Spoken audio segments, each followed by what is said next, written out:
Velkommen tilbage til serien om stop forældrefremmedgørelse, hjerter i smerter. Jeg hedder Inger Petri og har lavet den her fremmedgørelseskanal for at forsøge at stoppe, eller i hvert fald udbrede viden og bevidsthed om, at det sker og hvad der sker. Og det gør jeg igennem min bog, der hedder Alting kan gå itu, som jeg udgav i 2021, og som jeg har valgt at læse op fra og tage nogle emner frem fra og reflektere og debattere dem sådan lidt mere til slut i programmet eller afsnittet. I dag vil jeg gerne tale om, at altid er kostbar tid. Og jo længere tid der går, des længere væk forsvinder børnene fra os. Tid er kostbar. Ja, det er den, fordi når man er i den her forældrefremmedgjorte situation, hvor vi ikke har kontakt med vores børn dagligt, ugenligt, eller noget som helst kontakt med dem, så er det et problem, at vi forsvinder ud af deres bevidsthed. De bliver mere og mere vendet til, at det kun er her hos far eller mor, hvem der nu har børnene, at vi hører til.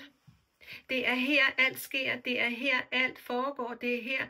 Og far, i min situation, altså Jonas, bliver mere og mere synlig her, og jeg bliver mere og mere usynlig. Og nogle gange gør jeg det næsten op med, at altså 5 dage er lige med 5 måneder, og 5 uger er lige med 5 år. Altså så hurtigt kan det gå nærmest i sådan sammenlignet fart med, at man mister bevidstheden og kontakten og tilhøret og lysten til at se sine forældre. Og vi er jo i den her forældrefremmedgørelsessituation her, i min situation, hvor børnene, det er dem, der spiller kampen, mens deres far dirigerer den herude. Så det er dem, der ikke vil, det er dem, der siger tingene, det er dem, der gør tingene mod mig. Og det er den sværeste grad af forældrefremmedgørelse, det er, når det er børnene, der spiller spillet.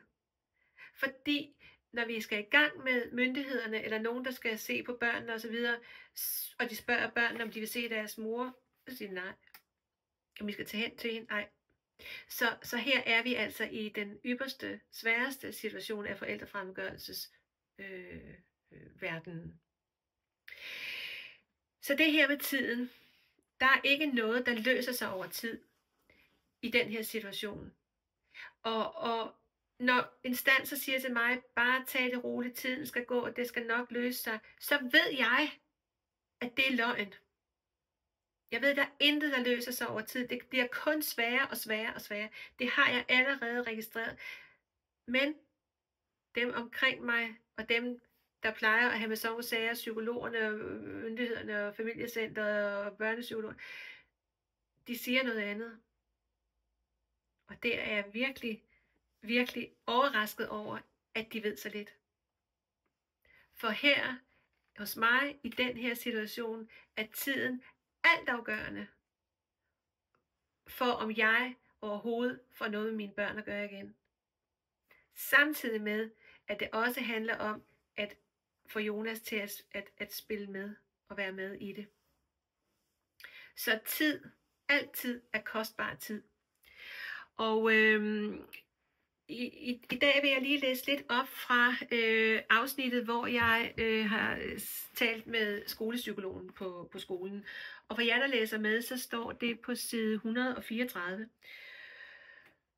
Og det er jo sådan, at skolen på det her tidspunkt har indgivet en bekymring omkring Mads og Mikkels situation, gennem deres tætteste lærere, som har dem, og som kan mærke, at børnene er ekstremt presset i forhold til, at de ikke ser mig. Men i dag taler jeg med skolepsykologen. Kort tid efter, talte jeg en dag med skolepsykologen, som mente, at jeg måtte give det hele god tid. Børnene er stadig i krise, Inger. De skal nok komme, men 5 måneder er kort tid i skilsmissesammenhængen. Der kan godt gå 1 til 2 år for de bedste skilsmisser, måske lidt mere for jer, da det hele jo hos jer er ret kompliceret. Du kan ikke tvinge børnene, du må give dem tid og tage imod de slag, du får. Nogen må forklare Jonas, at han skal være endnu mere med, men han kan jo heller ikke tvinges. Han skal også have tid. Børnene skal nok komme. De glemmer dig ikke. Du er jo deres mor. Og alle disse ting fik jeg også at vide sidste gang, jeg talte med ham, så der var intet nyt. Jeg måtte vente. Jeg var også hos terapeuten igen i dag. Der var heller ikke noget nyt. Jeg sad bare og græd hele timen og kom ikke videre i mit hjerte. Jeg kunne ikke komme videre, så jeg måtte vente. Vente på ubestemt tid. Og det er der, hvor man bare må sige, at jeg var afmægtig. Og dem omkring mig sagde hele tiden, giv det nu tid, giv det nu tid, giv det nu tid. Og Jonas, som mange gange havde sagt til mig, Inger, det går alt for hurtigt, du ødelægger det hele, du gør lige præcis det, du ikke skal. Børnene skal have tid, og jeg vil ikke tvinge dem til at køre med dig, og alle de der ting. Det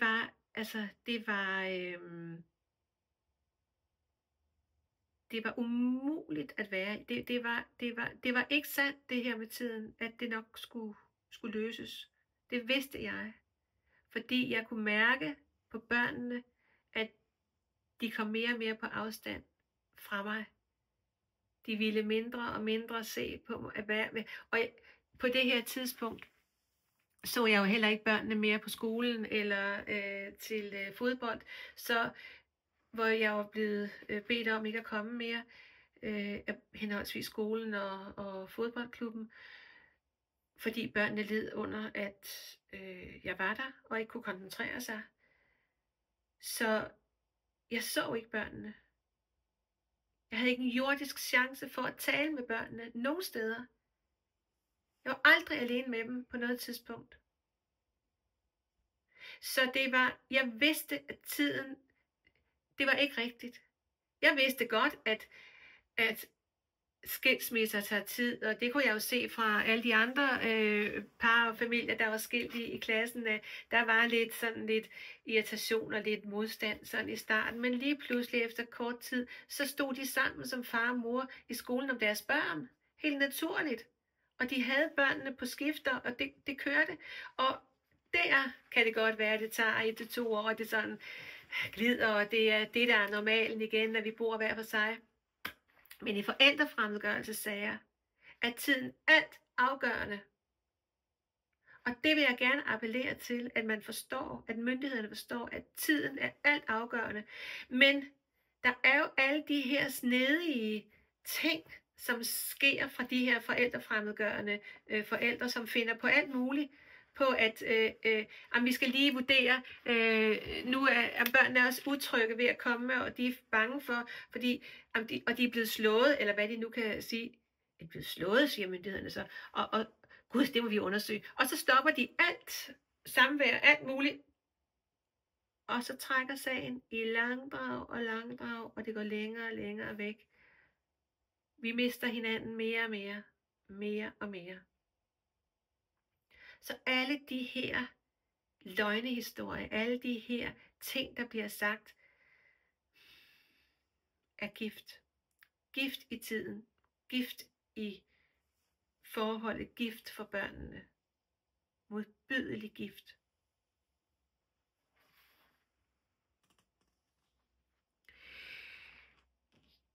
Der var ikke noget, der kom op og køre i samkvemmet med børnene og mig. Jonas var overhovedet ikke samarbejdsvillig. Og en dag ringede han til mit arbejde, Jonas, og det vil jeg lige læse lidt om her. På side 157.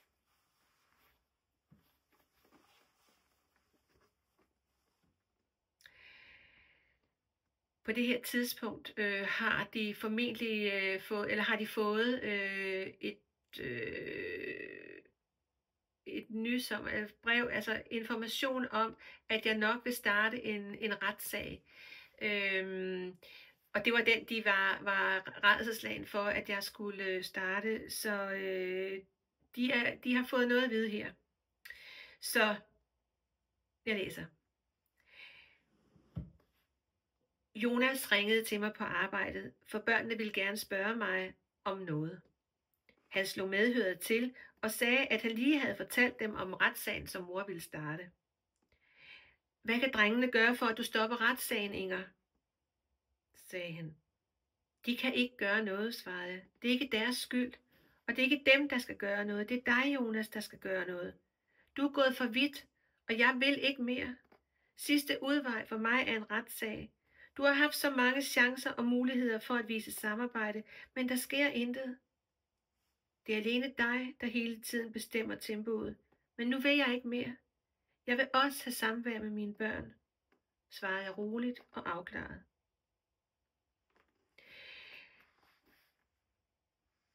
Og det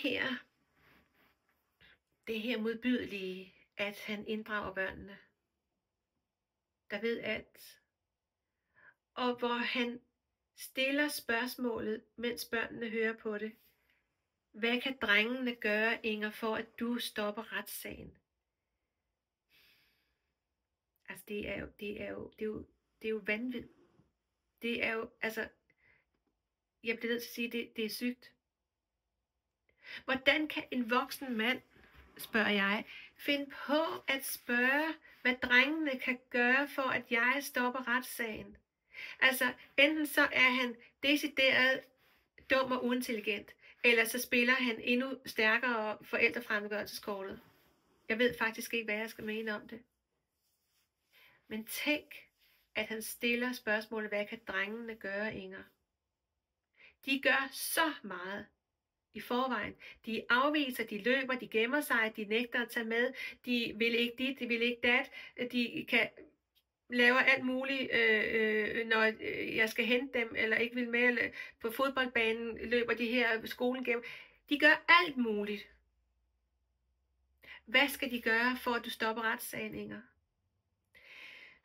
Ja, jeg kan næsten mærke på mig, hvordan jeg har det, når jeg sidder og taler om det i dag. Fordi den eneste, der skulle gøre noget, er Jonas. Og det er jo uforståeligt, stadig i dag, når jeg sidder her og læser det op, at han ikke forstår, at det er ham, der skal gøre noget. At jeg skal fortælle ham, det er ham, der skal gøre noget. At jeg gerne vil have sammenkvem med mine børn. Og han bare...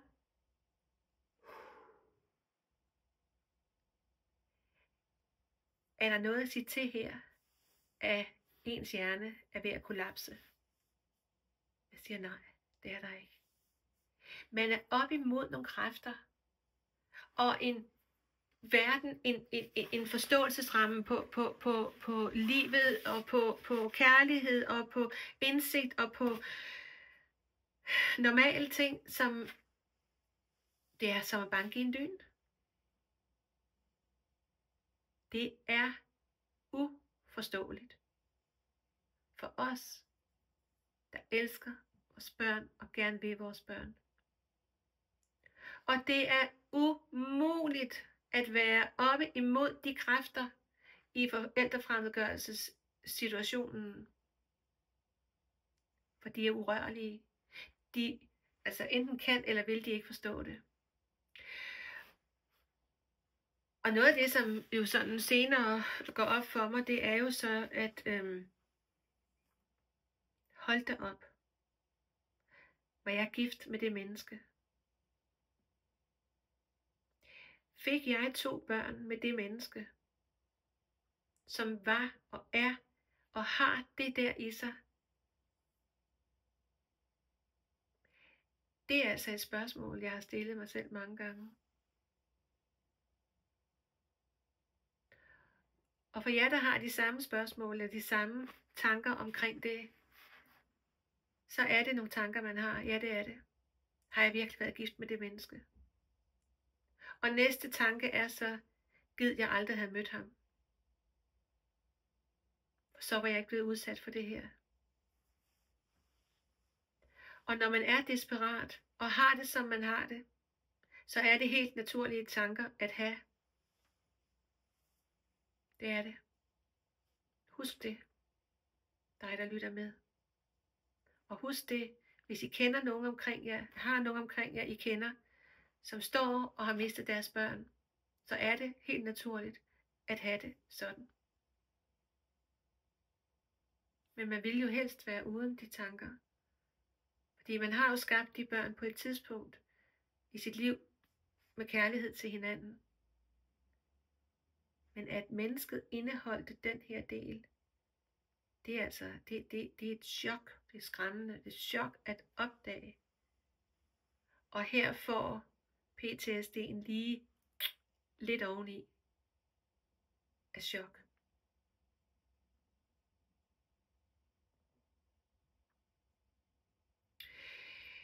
Senere viste sig så, eller nu er vi nået frem til omkring,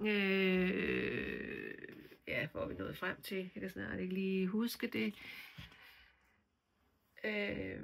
Men jeg skal i hvert fald, jeg får at vide, at børnene de skal ud og rejse, de skal på skiferie.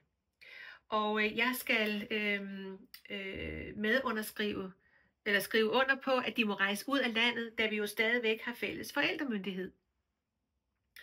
Og det har jeg ikke sådan lige villet. Jeg satte mig til modværge. Der var endelig en ting, jeg ligesom kunne nægte dem, for at jeg kunne måske, tænkte jeg, have et eller andet at forhandle med. Sådan tænkte jeg. Jeg kan vide, om jeg kunne forhandle med den her underskrift. Men i hvert fald blev vi indkaldt til møde med familierådgiver om det her, den her underskrift. Og den vil jeg godt lige læse lidt op af, og det er på side 162.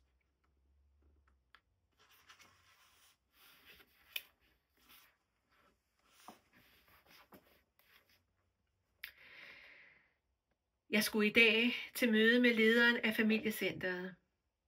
Familiecenteret ville sætte en familierådgiver på vores sag for at fremme samarbejdet mellem Jonas og mig. En halv time før dette møde var Jonas og jeg til et indledende møde om fastlæggelse af samværsdagene, hvor Jonas udtalte, at han ville samarbejde, hvis jeg ville underskrive på passamtykkeerklæringen. Men det ville jeg ikke. Vores møde sluttede. Jonas gik. Jeg forklarede mine synspunkter og hvad sagen handlede om, og nu spurgte lederen mig pludselig: Inger, kan børnene lide at komme på skiferie? Ja, svarede jeg. Vil du forhindre, at børnene kommer på skiferie?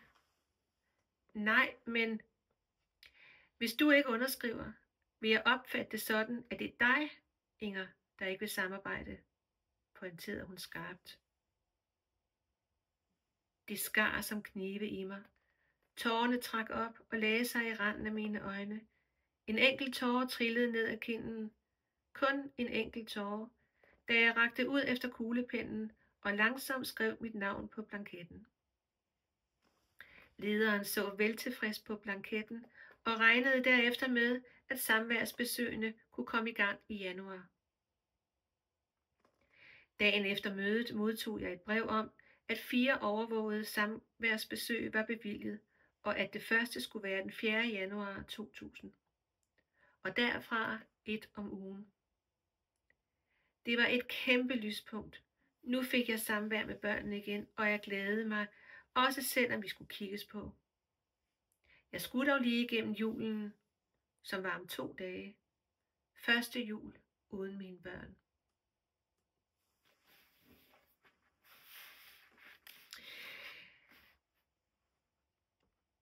Jeg mindes den her samtale som sådan noget pseudo-surrealistisk vanvid. Fordi den oplevelse, at sagen pludselig også her blev vendt på hovedet, at pludselig var det mig, der ikke ville samarbejde, Og jeg ved godt, jeg ikke vil skrive under på den her blanket. Jeg ved godt, jeg tog den som en forhandlingsnøgle. Altså, jeg ved godt, jeg ikke var så reel der. Det vidste jeg godt, men jeg var så panisk efter at få samvær med mine børn og se mine børn. Så jeg rakte ud efter det lille sivstrå, jeg overhovedet kunne. Lidt græsstrå var det måske mere, fordi det var ikke særlig stærkt. Det bøjede bare af, og jeg lå der, følte mig afklædt til skindet af damen, som pludselig vendte det hele til mig og sagde, nu er det dig, så vil jeg opfatte det hele, Inger, som det er dig, der ikke vil samarbejde. Og så kunne hun jo sikkert, sammen med alle de andre ting, som Jonas måske havde sagt om det ene og det andet, kæde det hele sammen og sige, nå, men det kan jeg godt forstå, at børnene ikke vil se hende. Og det er jo her igen, at tingene bliver simpelthen vendt på hovedet.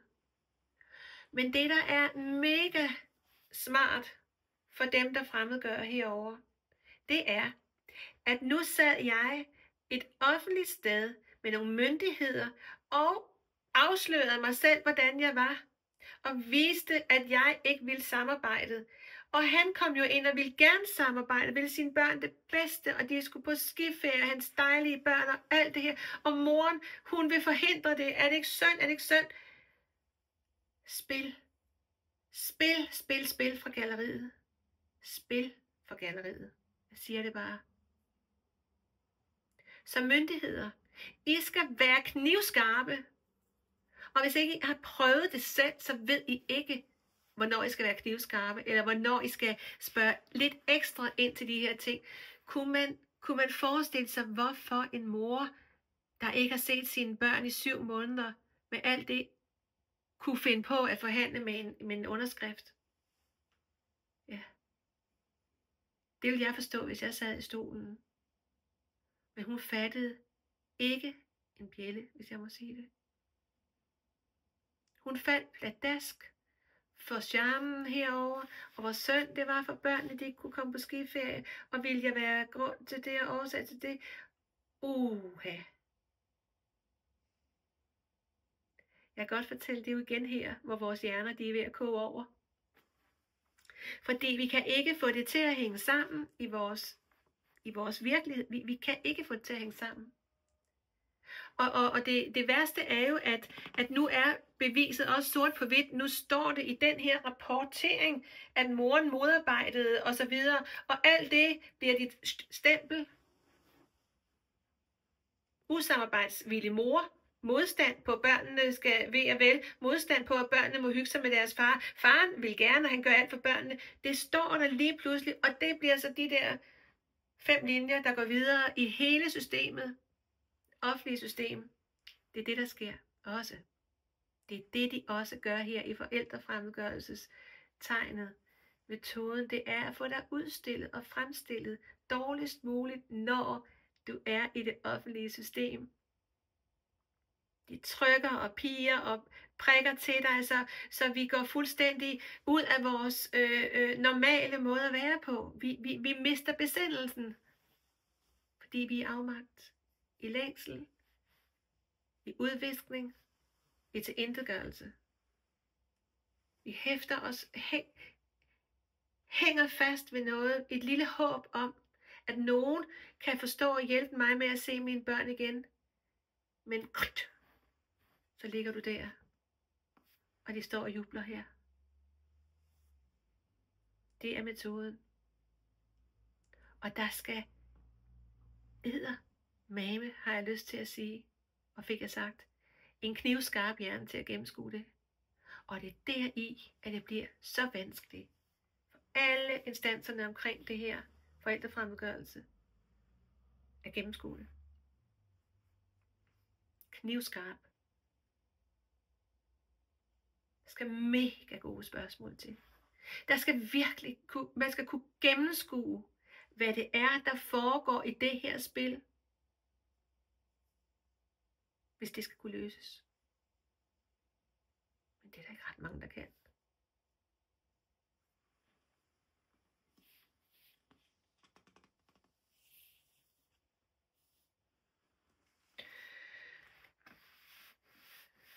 Og børnene igen.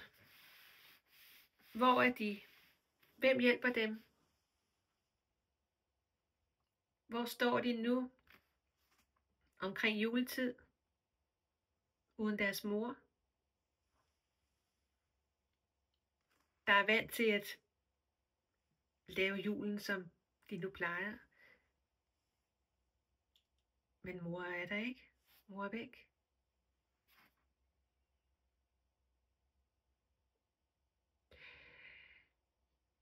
Børnene bliver gidsler. Børnene bliver taget til fange her. Børnene reagerer, som små børn må reagere. De reagerer ud fra instinkter. De reagerer ud fra det, de ser, det, de hører. Og selvom de udfører alle de forfærdelige ting, de gør, det gør de, for det gør de. De udfører dem. Så gør de det. Og de gør det også bevidst, for de ved, hvordan de skal gøre det. Men de gør det ubevidst. På den måde, at de ikke ved konsekvenserne af det, de gør. Og de ikke forstår, at de kører deres fars spil. Udfører deres fars spil.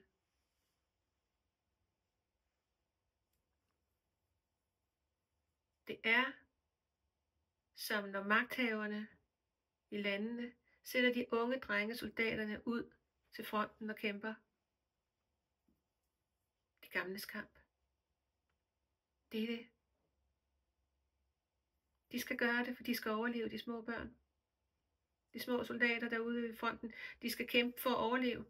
De må bare slå ihjel, selvom de ikke kender, selvom de ikke ved, selvom de ingenting forstår i alt det her. Så er der én ting, det er overlevelse. Og det er at overleve bedst muligt. Og det kan de gøre der, hvor de er kendt, og der, hvor de bor. Det er uhyggelige kræfter, der er på spil, og mekanismer. Magtdemonstrationer. Tortur. Kalder jeg det. Fraberøvelse af menneskerettigheder. At man som børn har lov til at have sin mor og far. At man som mor og far har lov til at have sine børn. Det er en menneskeret. Det er strafbart. Ikke mindre end, synes jeg. Men hvad kan vi gøre? Når spillet spilles, og dommerne, tilskuerne sidder og kigger på, hvad der foregår. Ikke ret meget.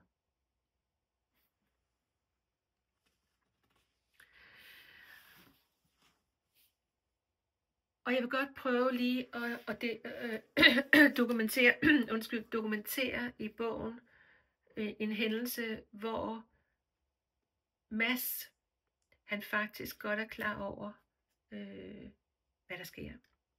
Det er i et af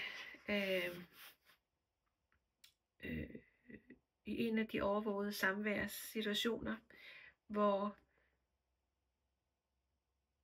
psykologen eller familieterapeuten spørger Mads om noget. Jeg kan godt lige læse det op her.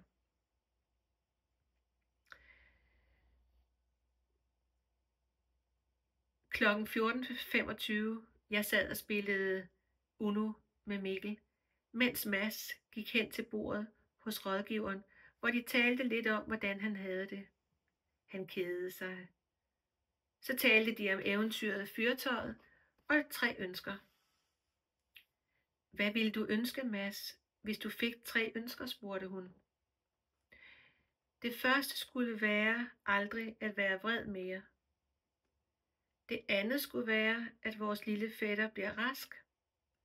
Og det sidste vil jeg gemme til en anden gang, svarede Mads. Det var da nogle fine ønsker, Mads, sagde hun. Hun lød tilfreds med hans svar. Jeg kunne ikke undgå at høre, hvad de talte om, og jeg undrede mig over Mads' ønske om aldrig at være vred mere. Hvor var det dog synd, at han oplevede sin egen vrede. Hvem kunne man tale med ham om det? Jeg fik jo ikke lov.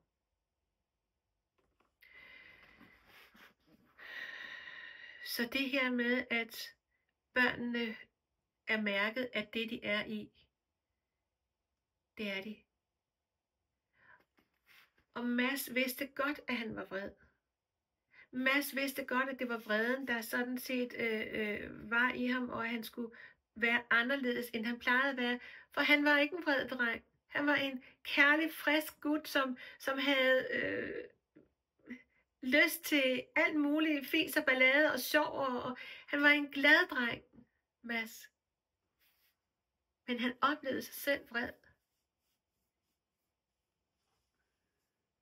Det er jo grotesk. Det er grotesk at vide, at han faktisk ikke fik hjælp til det.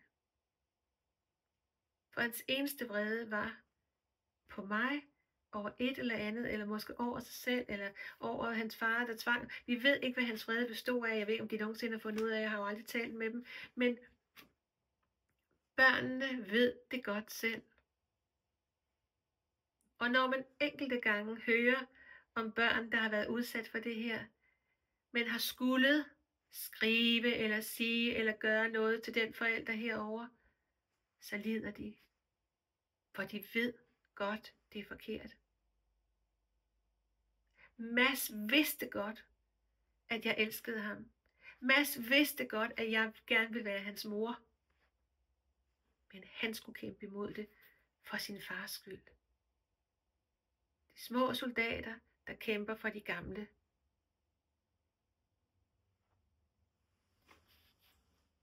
Ja, altså, det er frygteligt. Det er tortur, og det er der, hvor tiden flyver, og alt, mens flyver kærligheden og samhørigheden, og alt det, som vi havde sammen som familie, og far, mor og børn, og alt flyver bare væk.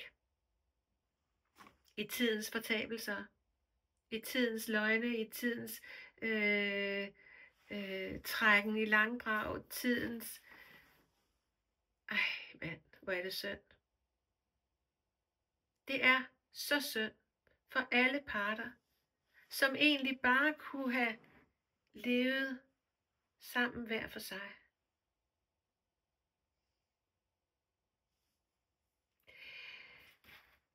Og sådan er der masser af eksempler på, hvordan tiden stadigvæk trækker ud, og hvor kostbar den tid er for os, der står herovre og er fremmedgjorte. Og det kan du læse meget mere om i min bog, Alting kan gå itu, som kan købes hos Bog & ID i Holbæk, eller hos mig på min hjemmeside ingerpetri.dk, eller du kan læse den e-bog, lytte til den på alle streamingtjenester i Danmark, og biblioteket har den også på e-reolen. Så jeg håber, vi ses igen en anden dag, og du lytter med til forældrefremmedgørelsen Stop den, hjerter i smerter. Tak for i dag.